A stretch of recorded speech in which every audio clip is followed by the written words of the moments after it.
The best news of all is that feeling more regenerative emotions is attainable for each and every one of us. Let's shift from left to right on your inner weather report now, using the attitude breathing technique. Attitudes can create bundles of emotions. They can generate emotional undercurrents or background noise that affect our mood swings, the way we feel overall, and our relationships. The attitude breathing technique helps us instate replacement attitudes that are more effective and save energy. The first step is to observe what you are feeling. What emotional patterns and attitudes have you been experiencing today? Perhaps you've been feeling a little frustrated, or perhaps anxious, or maybe a little down on yourself or on life. Whatever you've been feeling, it's okay. It's just time now to make a shift. Hi, I'm Deborah Rosman, and I'll lead you through the attitude breathing technique now. First, just recognize the feeling or attitude you want to change. What would you rather feel? Then choose an attitude or feeling you'd like to replace it with. Here are some examples. Maybe if you've been feeling stressed, you'd rather feel calm. If you've been feeling overloaded, you want to replace it with a feeling of ease. Or if you've been feeling judgmental, how about replacing it with kindness or compassion? You can now choose an attitude to replace the one you identified, or be open to a new replacement attitude from your intuition. Next, focus your attention in the area of the heart.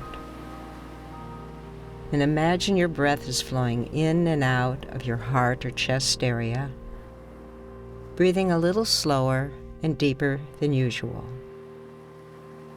Just find an easy rhythm that's comfortable.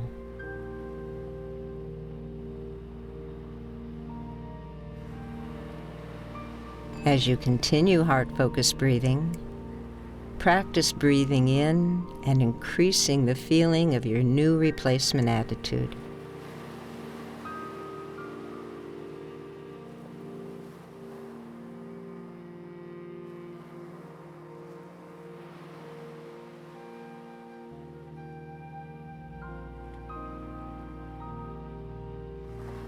Just stay with it until you start to feel the shift.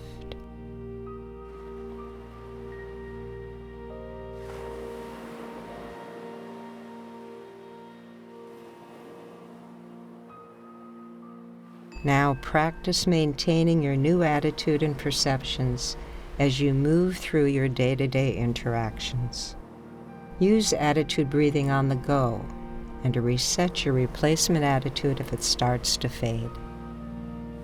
Here are the attitude breathing quick steps.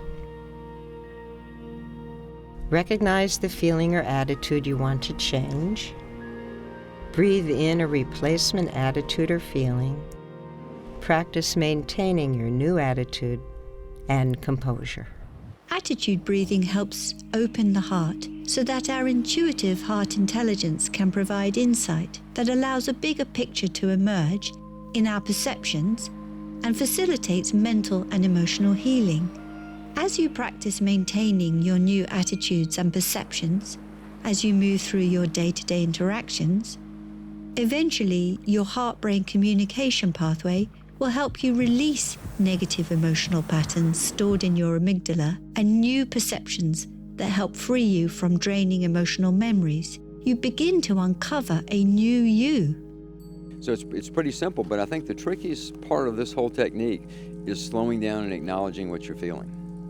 Most of us don't do that enough, but when we do, there's great benefit in seeing how we are functioning within the context of our day and our week, a month, or whatever. When I had post-traumatic stress and I first started using HeartMath, there were times I had to do the tools every 2 minutes because my nervous system had a baseline of trauma and hypervigilance. But once I learned attitude breathing, if you think about attitudes, if emotions are a flow of energy, like a river, each time I use a HeartMath tool, I might be taking one bucket of the river and putting it in another direction. But when I change an attitude, that's like rerouting the river banks. It changes the entire emotional flow. So this morning, for example, I was working with just an attitude that life itself is a gift. And breathing that attitude as I'm preparing right now for a major surgery, it changed my attitude of fear and apprehension moving into this big life event into what a gift the surgery itself is and how that's going to improve my quality of life. I didn't have to micromanage every little emotion in talking to all the surgeons today. I could instead just change an attitude and the emotions automatically followed it. So it's a very efficient move to change an attitude. HeartMath allows kids a choice point. It gives them an opportunity, once they're aware that they don't have to run the mill through anxiety and through fear and through always needing to worry about what's coming next in their next activity or their next homework assignment, that it gives them an opportunity to stop and make a choice. And coming to their heart gives them a focus, rather than focusing on whatever else they need to worry about. They can come to their heart, and it's a safe place, and it's a place where they can connect with more positive emotions that they can use to break the cycle of the anxiety and the stress from their environments, and gives them an opportunity to input a different emotion that then sets their physiology into a totally different trajectory. I think that the HeartMath tools really help the individual to use these things in the moments of duress, which is when we want those. And so much of life, what I see is that we lose our power all the time. And I think that tools like HeartMath help to re-establish that connection with what you know is true. Creates the opportunity for you to create a new awareness of what you're doing in the moment. And are you really in the moment? And recognizing that you're in the moment also helps you to recognize that you're out of it. So can you come back to the conversation? Can you come back to the internal conversation? The huge difference that HeartMath has brought to me in my profession is that I'm able to use these tools in real time. That is the magic of these tools. So eyes open, I can really be in a beautiful heart space with my patient. And if I'm being challenged, if I'm starting to go into the effects of stress, I can actually bring myself back and by focusing my attention on my heart and think much more clearly and communicate much more effectively with them. So it's really shifted how I practice and how I communicate. So with these tools, you can elegantly navigate away from states that you are less favourable, like depleting emotions, to more rejuvenating, renewing emotions, and to think more clearly and just be a better person that we all want to be.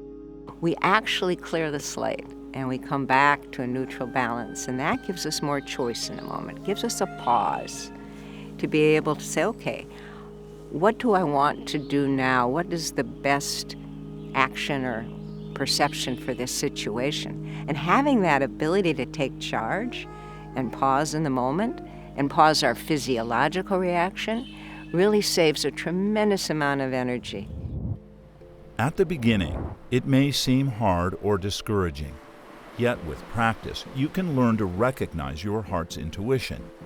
Our heart is wise, and it speaks to us in numerous ways. If you can build the habit of practicing techniques like attitude breathing or quick coherence whenever you start to feel stress, you will gain immediate benefits. If you commit to practicing these techniques at least once a day for the next 6 weeks, you will build resilience and have more resources to face the challenges of our everyday life, and enjoy a richer and more nurturing experience. 6 weeks is the time that it often takes to anchor in a new habit, to create a baseline shift in your emotional responses to life, a new neural pattern.